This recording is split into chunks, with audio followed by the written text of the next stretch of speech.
Hi everybody, this is Professor West. Welcome back. In this section we're going to talk about spelling and grammar, and we're going to talk about line spacing and paragraph spacing. Both segments are pretty short, but they're really going to be important. Extremely important. I cannot emphasize this section enough. So let's jump right in. I have before you an example of the beginning of a cover letter, which you would send with your resume to get a job. Notice all these little red squiggly lines and little blue lines underneath some of these words. This is Microsoft Word's way of letting you know that there is a spelling error, they think. It's not always right, so it's important that you understand that. There's a number of ways that you can fix this. The easiest, like look right here where it should say Dear Mrs. Thomas, and it says D-A-R-N, Dern Mrs. Thomas. The easiest way to fix it is to right click on it, so click on the right mouse button, and you get this little shortcut menu come up that has several different options.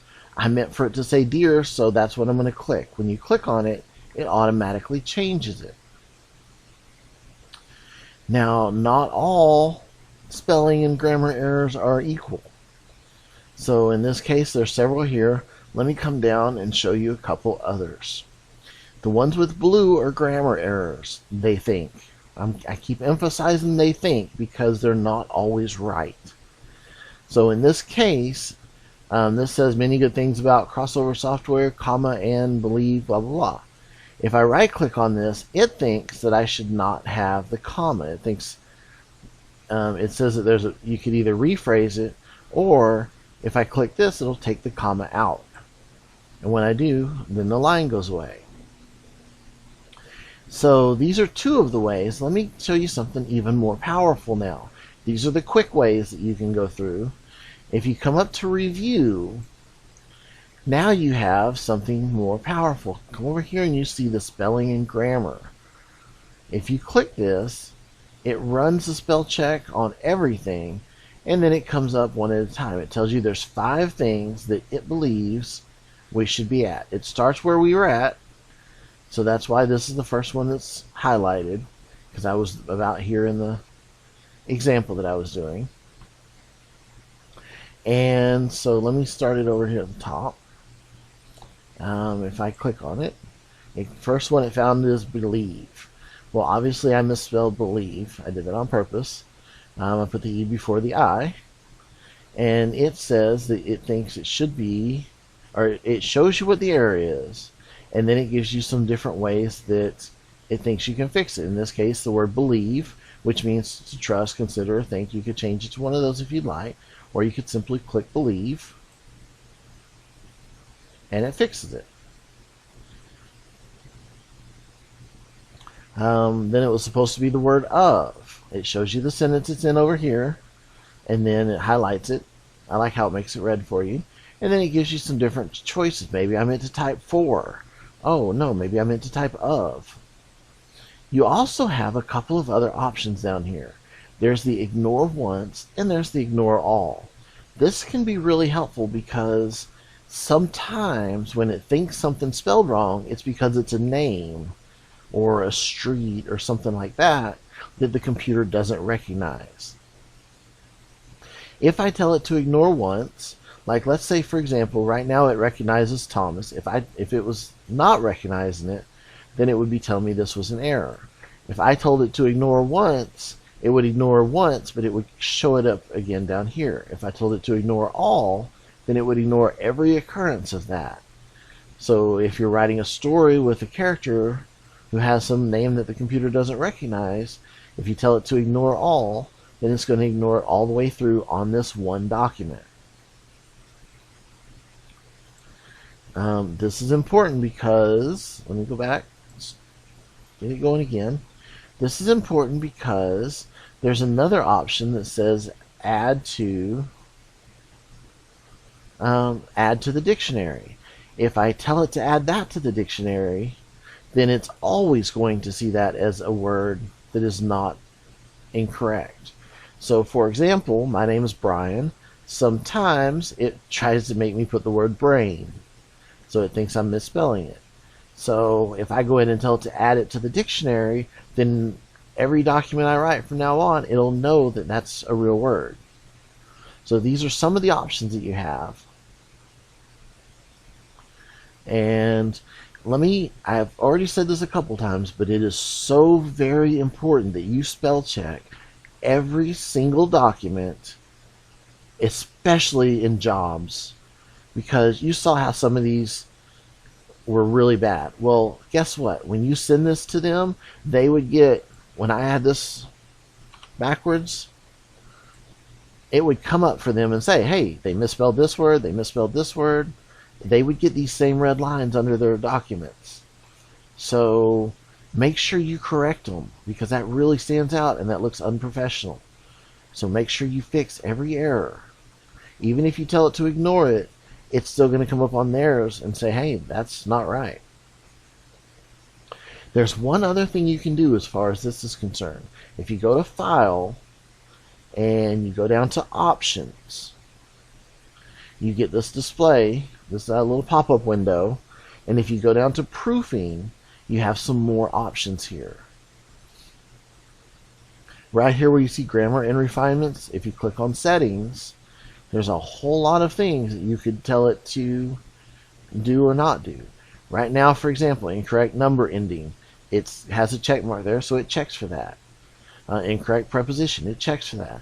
If you don't want it, for some reason, if you didn't want it to check for incorrect verb form, you could uncheck that box.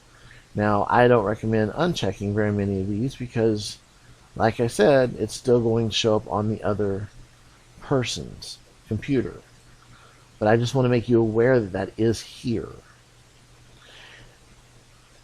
But the very last thing I want to point out is down here at the bottom. See where these two say hide spelling errors in this document only and hide grammar errors in this document only. If you check that, then when you send it to somebody, it's going to show up the same on their computer that it shows up here.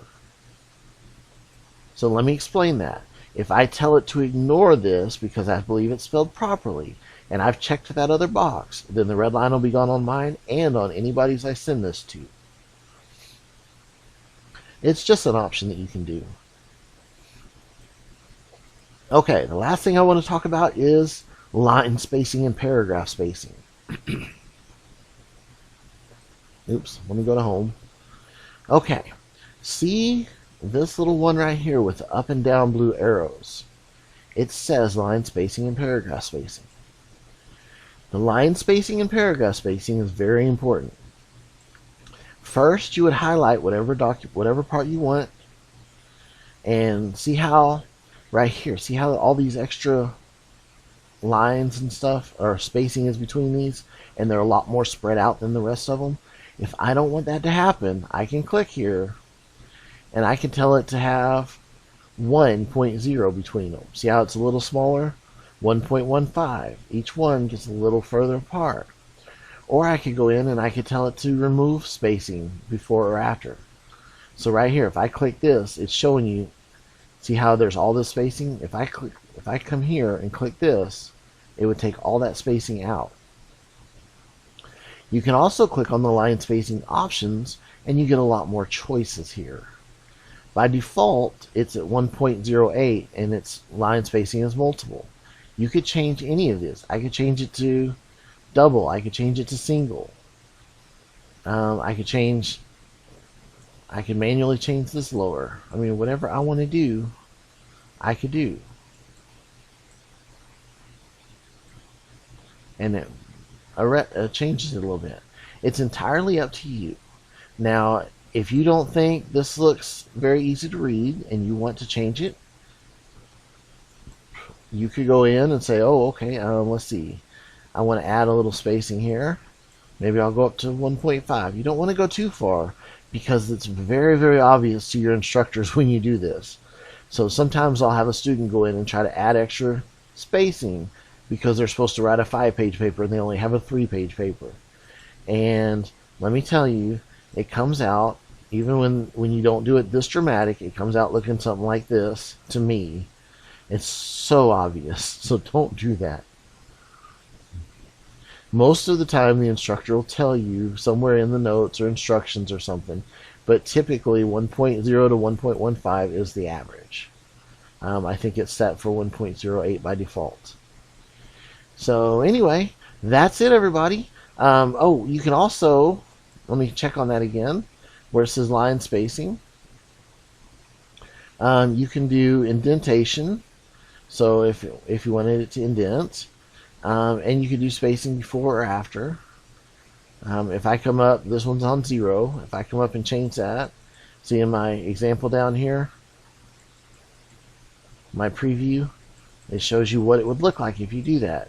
And the same for the other one. So if this is the line that's highlighted, it would have a big gap between it.